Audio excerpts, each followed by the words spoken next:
Woo! Are we here?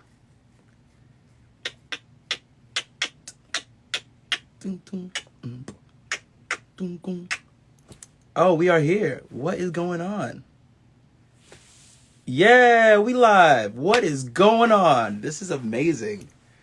Man, it's been so long since we've done like a live on this platform. Jeremy.Adler. Kevin! What is going on, man? I will scream back to you. Jeremy, how you doing? What's going on? Man, oh wow, there are so many people. This is lovely. Wow. Hey. Man, what is going on, everybody? How are we feeling tonight? Also, where's everybody come from? We got Texas in the building. We've got, well, so far I see Texas. I know there are other people who come from the craziest of places. Man.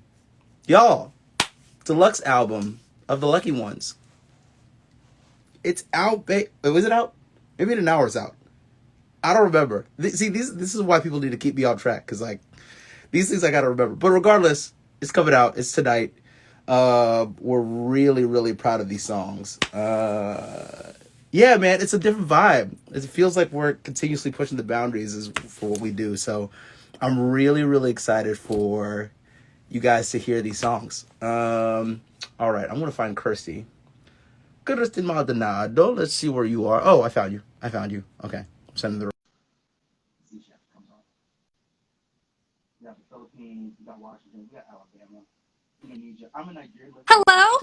What's good? What's up? How you doing? Oh, why can't I hear you? Oh, I know why. Oh. You know why I can't hear you? Give me a second. I know what's going on. I had this on, so I was like, I can't hear anything she's saying right now. And so now I know why. Oh, nice.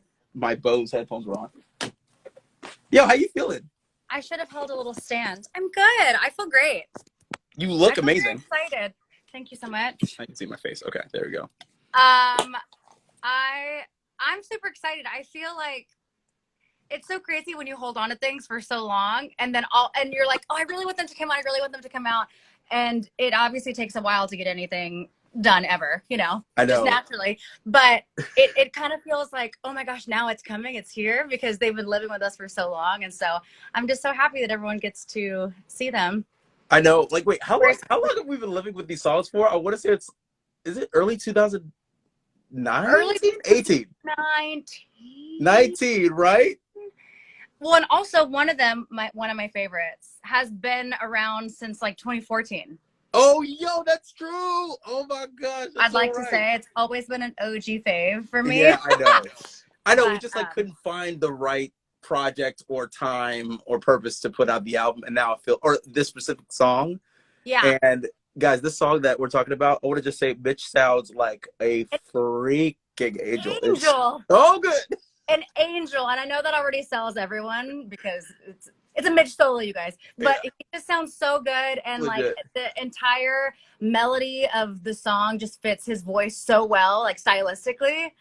And I'm obsessed. I'm obsessed with it. I've always been obsessed. So I'm really excited for everyone to hear that one. Completely. Well, hold on.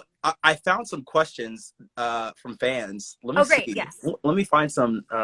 Y'all keep the questions coming as we look at these. Okay. Oh, this is actually kind of interesting. This actually has not much to do with the album, but it's actually a really good question. But from Andy Bandy, what's the best thing about being in an a cappella group? I'll say one. Yeah, no, you first. No. You said it.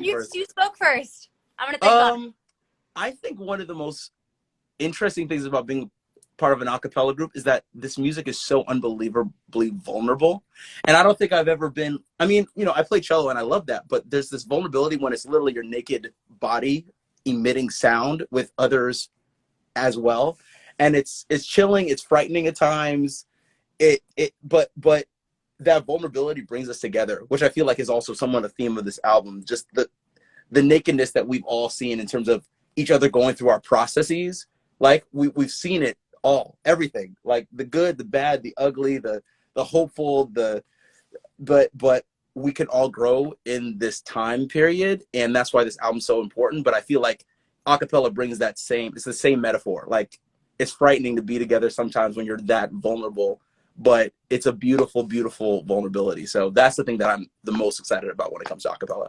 Yeah, agreed. I mean, it's the same thing. Like if you've ever been in a choir and you're hitting like the big, huge moment in the choir and everyone's voices are soaring and like everyone's voices are around you and you just get those like full body chills of like you're a part of something so magical and so big, but like Kevin was saying, like so pure, like just from your body. And I feel like when we are doing the really emotional songs and just like how our arrangements are a lot of the times, like they just feel so special. And so those moments to me are like the most impactful and the most special. And it's just fun, like, you know, I love like being with my family on tour. Yeah. Like I've done like so, oh my gosh, my Oh wait. eyelash is flying off because it's been Oh no. 2 million years since I put one on. Everyone's gonna make fun of me, but I don't care.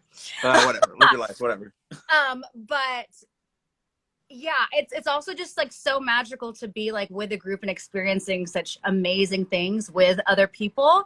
Like I wouldn't want to do it alone. There's obviously like benefits of doing things alone and benefits of doing things with a group, you know, but I just think it's so wonderful and magical to think like all the amazing things we've done, to have done those things with my friends, with my family, and just like with other people, you know. That's why you want to achieve things or have these wonderful experiences. You want to share them with people, and I think we've been so lucky to share so many of those with each other. That I completely agree. family, you know. So Yeah, we've been through so many. I mean, this is obviously personal for me, but even becoming a dad, like you guys are seeing that whole process literally in real time. And I am so happy that you guys who have known me from the beginning, all my mistakes, my failures, and just how much I've grown into this place where I feel confident enough to be a dad. Like that's just really special about being part of a group a long period of time, and especially yeah. in acapella. So, yeah, it is life changing, y'all. So join an acapella group; it'll change your life. Yeah. They're uh, fun. Ooh, okay. Which deluxe track was the most time consuming to make? Is the track listing out? I don't. I've seen people start to comment, but I don't know. Kevin and I are nervous. We don't want to give things away. Yeah, exactly. I don't want. Yeah. Okay. I'm gonna. I've seen people mention it. I've seen people mention the song. So Okay. Well, then I feel confident about that. Longest one to make on the deluxe track? I don't. It's a really good question. I don't know if anything took long maybe to make. Snow. Oh yeah. Maybe pedals. Yeah, that took some time to get the production right, I'd say. Yeah. Yeah, and that one. Yeah, that right. Exactly. Very hesitantly, like. Sarah goes, you can talk. Oh, great. Okay, yeah, probably Okay, cool. pedals. Pedal. Yeah. Well, okay. How about this? What is your favorite song you think from these deluxe songs? Anchor. It really is. I've been waiting for that to see the light of day. Oh yeah, I know. It's been so I just long. love that one. What about Yeah. you? I don't know. Easy Love is such a vibe. Yeah. Like, if it's so weird. The only thing I can say to that one is if Drake did acapella, I would think he would write this song. He would do this one, and it's just got such a. It's like Yeah. not like in your, but it's just like easy. And exactly. Like if Drake or like Khalid did a song that was acapella, this would be the one. And it just I listened to this one in the studio in my house, you know, playing with Kaya just all the time, literally. Yeah. So that's probably my favorite. Hold on, let me see some other questions we have. I really do love our little space of the ATs. I feel like, and Kevin and I were in the room writing the song, and so it's really cool to have been there from the beginning and then to see it grow and then to have another really amazing group want to collab on it with us, like just feels so special in terms of like the song, like from the initial stages, and then it's like all grown up and out on its own and collabing with someone, you know what I mean? Like I have like, that's like my child. No, yeah, exactly. Yeah, exactly. That's really exciting too, and I love how like the different like fan groups are interacting and just talking, and I'm just so happy with it, and I'm so happy people love it as well. Yeah, and Completely. Oh no, all I was gonna say is that I have become a stan of ATs. I've been like listening through some of the stuff they've been doing, and I'm like, oh my gosh, they're so good. And I'm so honored that they would even think to collaborate with us. It's cool to see, like right now, music in the sense of like there's no boundary between mixing of cultures and mixing of languages. Like Yeah. you'll see Dua Lipa and Angele together. You'll see Dua Lipa with Tiny and Bad Bunny, and like I'm like that's so cool, and I feel like we get to be a part of that a little bit with that AT's collab. So I'm really excited about that. I agree, and I love it as well. Kirstie, when will you do a makeup tutorial? Oh, I mean, I might need to go back to makeup school because this eyelash is flying off. But no, I did Nicole Lipstick Nick, if anyone knows, she was on tour with us for a while and she's super amazing. I did her 10-week course when we were all in quarantine, so it was on Zoom. Oh, I didn't know that. Oh yeah, it actually was really, really fun. And I love makeup. Like I mean, I threw these on, so don't make fun of me. I promise I could be better. But I've always loved makeup and loved playing around with it. And so I would love to, but I don't feel like I know enough to give like a tutorial and be like, here's my makeup tutorial. You know what I mean? Like I get nervous. I don't know. I mean, you know enough, and then you can continuously grow. I mean, And because Kevin's the best teacher ever. You're, no, like you're gonna be, you are a great dad, but oh, I appreciate that. I mean, I think I think with what you know now, you have a really great basis to teach people what you know, and then you can just grow from there. I think you got it, honestly. I can give enough. I'll have just yeah, know what you know and grow on that. You got this, girl. Don't play. Really good, you guys.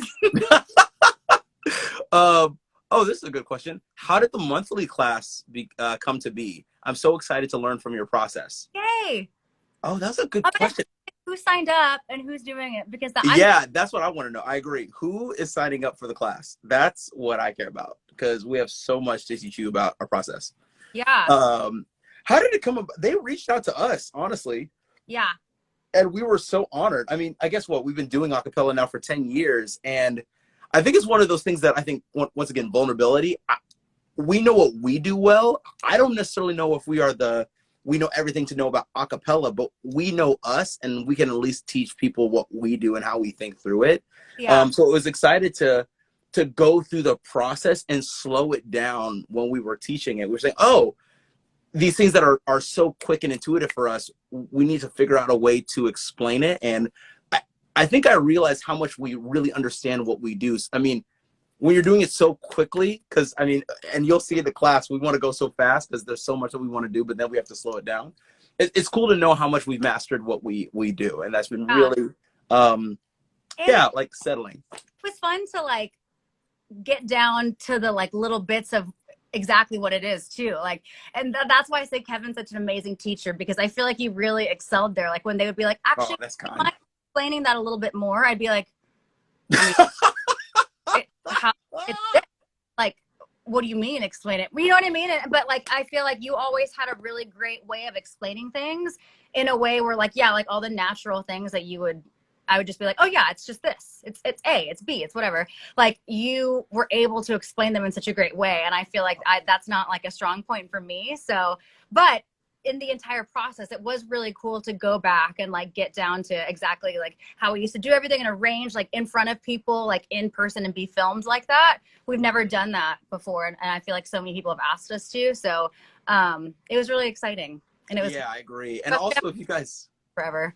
Right, exactly. I know you guys have definitely been asking about it forever, and if you guys like the monthly class, we may have to do more of these, whether it's through monthly or whatnot, what have you. It'd be continuously fun to show you guys our process and what we do and stuff. So, I'm really excited for that one. So yeah, sign up monthly.com. Let me see. And you don't have to read music. That's good. Yes, you don't have to read music. Someone's comment, people are like yes or no or whatever, but you don't have to read music to join the class. And again, to Kevin's point, it's like we're explaining it the way that we do it and the way that this is our process for the last 10 years, but it might not be someone else's process. But it also isn't like you don't have to be an aficionado to take it. Mm-hmm. A lot of the things we do is very organic and So I think you'd like it. Yeah, I agree. You don't really have to have that much basis of fundamental music theory at all. I Yeah. think if you're a fan of a cappella and you've always wanted to try to make your own version of that, I think we give enough tips for somebody who has no musical theory to be able to accomplish that goal. So rest easy, rest assured, we've got you. Take the class. Yeah. Okay, here's a question. What was it like singing with Little Glee Monster on both Dear My Friend and Midnight in Tokyo? Well, the first thing is like, I wish we had an opportunity to be in the studio performing them with them, but we couldn't because obviously they're in Japan and we're in the United States. And I think, did we do both of them in COVID? Both of them. Yeah. Yeah, both of them. Yeah, that's right. So yeah, that was hard. But I mean, the way modern music works today, I mean, a lot of collabs don't happen in person. It's a lot of it's just, hey, I sang this thing, sending it to you. Oh, I like this. I can put something on top of it. They do it. You get back the files. Sounds great, you know? So yeah. They're so talented, and I feel like we really understand each other's vibes, being vocal groups, and they're such sweet, wonderful, wonderful girls. And so I'm so excited that we got to do both of these songs and that they're on our deluxe album. Yeah, I know. Every time I watch the video, they're just so cute, and I remember like we met them, and I'm like, I want to be with them. Yeah, exactly. But yeah, they're great, and I'm excited for if/when we go back to Japan and get to hopefully collab with them there and maybe sing the songs there. That would be awesome, you know? Yeah, I agree. And also the video is wild, everybody. I cannot wait for people to see this video. It's definitely progressive for us. We have never done anything like this. So I'm really, really excited for you guys to see this video. You know, like you guys saw like little like sneak peek here and there. So, and I posted a picture about this, but they scanned our bodies and this circular thing where like almost like the thing like kids play under, you know what I mean? Like it's like an orb kind of. And they had cameras everywhere. And so you would like strike a pose and they would take a bunch of pictures and then you get in different configurations. And then they digitalized it. So it's like you were in a video game. It was amazing. They were like changing like what I was composed of. It was so cool. I was like, should we make a video game? Yeah. I was like, this is so exciting. I would love to do an Avatar concert of Pentatonics because I feel like that'd be really, really interesting to kind of personify in video game format what we do. Like, I don't know, when Matt does big bass things, like the whole earth shakes, and like when you guys do 3-part, like the skies open up. I don't know. There's just something cool that I feel like I would love to see. A concept. You heard it first here. Yeah. That'd be fun. Okay, another question. Ooh, this is interesting. Okay. What is the best part and the worst part of being on tours? I'm like, that's a really good question. I think the best part is being around so many people that you absolutely love. I mean, the tour family has become truly like a family as well. We've really curated an experience where we want to feel like love, harmony, peace, acceptance, tolerance, and that everybody's just working with integrity. And so we get on that stage feeling so confident in what we do because of the team that we have, the crew that we have around us. I think sometimes what's hard, at least for me, is I miss home a lot. And I think Kirstie can probably say this is true, but I don't think I realized how much I missed home until COVID happened. And this is the first time we really were at home enjoying kind of the fruits of our labor. It's the first time I really took a second to think back and reflect about what we've done. And we've had an amazing career, and I don't want to take that for granted, but I want to also rest well as well. So I'm definitely taking rest into consideration, especially now having Kaya in my life. I'm like, God, I need to be very available for my children, but I also want them to see, you know, our band do what we do. I want them to be like, that's my dad. Oh my gosh. They'll probably never do that. They're going to be like, Dad, you're not the coolest guy ever. You've never been cool. I'm like, I get it. Boxing around her because it's going to become so normal to her. and then she won't be excited anymore. No, she'll be like, oh, whatever. Oh, it's just dad doing this thing, whatever. Like, great, thanks, appreciate it. So yeah, I agree with Kevin. It's funny, like right when COVID happened, like I wasn't excited, but it was nice to like spend time in the house that I had, you know, kind of built for myself, or like just everything that I put in my house. I hadn't really gotten to enjoy it because we were always so busy and always touring. And yeah, it was just nice to do that. I was like taking the dogs on a walk, and I didn't realize that like all down the street, it's like the same kind of tree, and it was blossoming, and you know what I mean? Just like, that sounds kind of silly, but like little tiny things that I didn't notice because before we didn't have the time to really like look around, smell the roses or whatever, you know, and notice those details. And then when we were kind of like stuck at home, I was like, oh my gosh, yay. Like this is something I've never gotten to do before. So that actually was, you know, like I guess a highlight of the time that we had to spend here. And yeah, I'd say like it's so wonderful to tour and see so many amazing places and meet so many wonderful new people and experience the cultures and the food and just I never thought that I never went out of the country before I was in Pentatonics. Remember the first out of country experience was in China, and it was like in Shenzhen, and they didn't have any English in the hotel, like even like the phones and all. I remember getting there crying because I didn't know how to like talk. I couldn't even contact anyone. I couldn't contact Kevin. I was like, Kevin, please help me. I'm trying to get one. But yeah, I just never thought I would get to see so many wonderful things, and Pentatonics has allowed us to do that, and just the experiences that we've all had together, or yeah, they've just been awesome. And I miss that now that we've been here. You know, it's really just looking at everything and being grateful for all of it, and also finding the balance, like you're saying too, which I think we all really are trying to understand and get now. I agree, because if we get the balance, then we'll be able to I think be more present in our gratefulness in each stage, in each season. Like I can be on stage, be really, really grateful for that. But when I'm home and I get to be home for a little bit of time, I can really be grateful for that rather than rushing and not taking the time to just be present. And so I completely agree with that. There's a question here that I like. Is this the start of a veer into more original content, or are you going to stick with the original album every 5 years, covers between? Well, that was weird. I mean, I think, you know, we still have to have this meeting as a band, but we've been talking about like, what does the next decade of Pentatonics look like? Yes, you heard us, decade. Don't play. We're not going to go away. And I think we'd want to go into more original content. I mean, I think this Lucky Ones album was the compilation of so much experience in 5 years, where each one of us kind of found ourselves, and we could bring that back to the band and have a collective experience that felt more rooted in how good we feel about who we are. So I'm excited to now take that base and progress that. Like, what does it mean when we go wild with that nucleus of how we feel good about ourselves? Like, we could try such different, weird, crazy things and also see what kind of songs can come out of that. I'm really excited to see how we experiment. Yeah, I'm excited to see how we experiment. Yeah. I mean, yeah, that's what I would say. A new decade, yes. A new decade. Okay, I tried it. Let's see. What else do we have up here?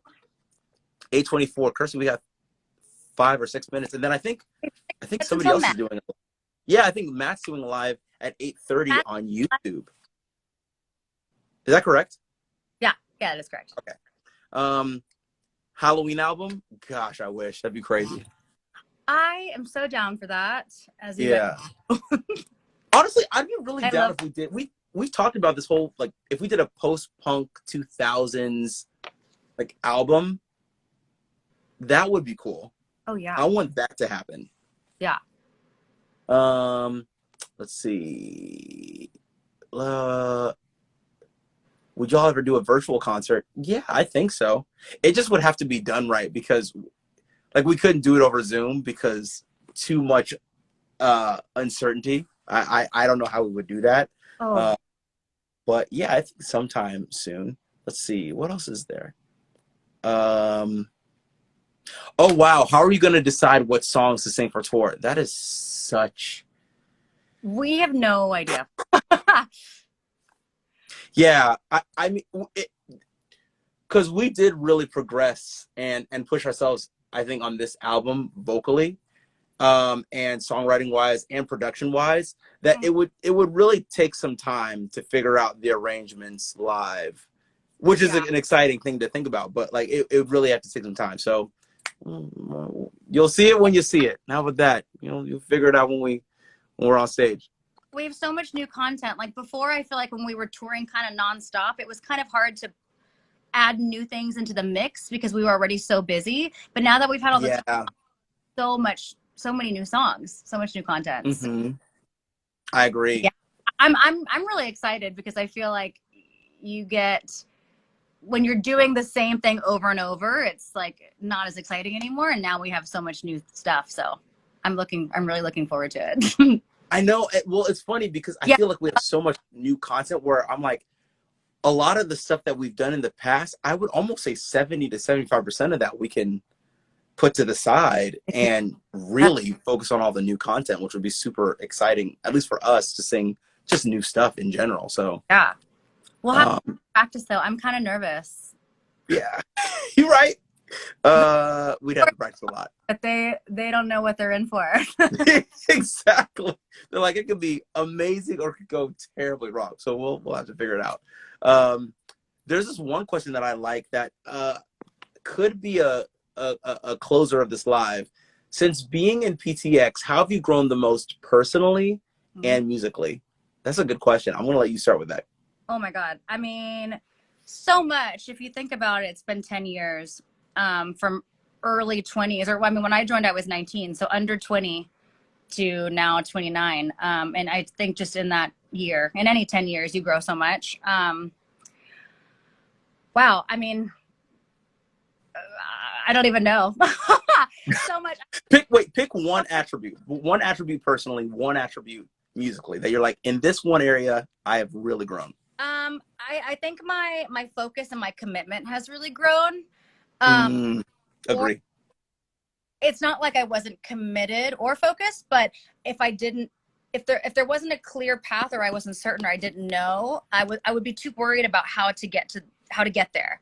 And I think now I'm better at just committing and striving and making it happen and being a problem solver, which I'm very happy for. And yeah, I'm just like so less naive than I used to be. And I think with just how busy our schedules are and just all the things that have happened within my life, like I'm able to recognize red flags or recognize things that I don't want to be a part of or don't benefit the situation or I know won't help me grow or whatever that is. I'm able to recognize those and then make a call on it in that way. Mm-hmm. And thank goodness. What about you? Okay, personally, that's a good question. I think I'm a lot more patient and less passive aggressive. I think in the past I used to be like keeping all of my emotions in because I was afraid to let my true thoughts come out. But when they would come out, I feel like I just kind of blow up.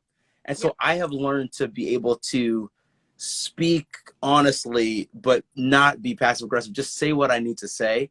I think that took me a long time. And it's obviously very much helped me in marriage, or even when I was dating before. Like, it really helped me because now, she and I have a really great relationship where, I mean, we just say what we need to say. And I feel like, we can do that in the band.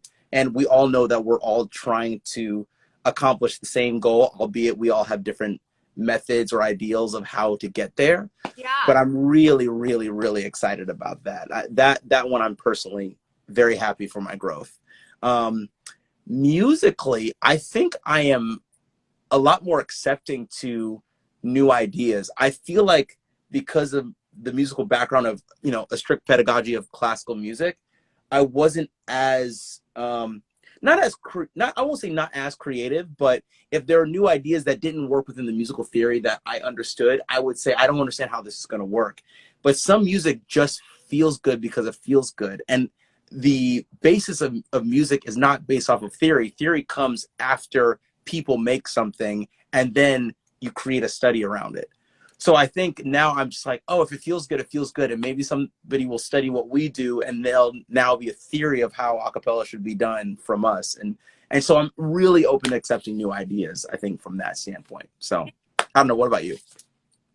What? Oh, no, I mean, what about you musically? I think too, like theory wise, I mean, I definitely am like the least knowledgeable in theory in the group, but that's been a really interesting journey. I feel like I've learned a lot from just all of you guys. And I completely agree that you don't have to be super proficient in theory to create something that's meaningful and impactful for people.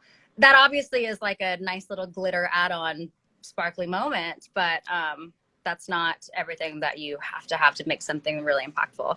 I mean, yeah, musically, I really feel like I have honed in. I have a lot of discipline with my voice and treating it. And I think in the beginning, like I'm a big like yes girl, like I don't want to say no to anything, and now I've learned when to say no in the right times to protect my voice or my craft or energy, whatever you want to say, you know. And I think like my discipline throughout the years and my commitment to my discipline has grown in such a great way, and I'm really excited. And even in COVID times, like I'm ready to apply my newfound discipline that I've learned within the last year and a half into our touring life too, you know. So completely. Yeah. Yo, you are a G of all G's. The thing I love the most about you is that I feel like you have been so intentional about your growth, so intentional about your learning, and it's been honestly like an absolute blessing, and it's been beautiful to witness. And I mean, I'm saying this because I mean, you're like a sister to me. That's why I'll always say it, and I'm not gonna cry. But like, I love watching you know exactly what you want and say, okay, I'm gonna get from A to B. I have no idea how to get there, but if this takes leveling up on my person, then okay, here we go, and start. Not like, oh, well, I don't start. And I just really love that about you, and I love how you've grown in that. Thank you. Thanks, Kev. Love you. 100%. 100%. I will say it again and again and again and again. I love that about you. Thank you. Love you. I'm Yeah. proud of all of us. I'm proud of all our growth, and I'm excited for all the new things that are coming your way, everyone. I agree. I completely agree. Y'all, new album. Go get it. Go listen to it. Stream it everywhere. And if you don't, no, you will. So you will. Just go stream it. All your friends, your family, everyone. Yeah, everybody. And get excited for more announcements and new things and more pentatonics. Absolutely. And go over to see Matt's live on YouTube right now. We've taken 3 minutes of his time, so that's crazy. Y'all go. Everyone go. We love you. All right, guys. Bye. We'll see you soon.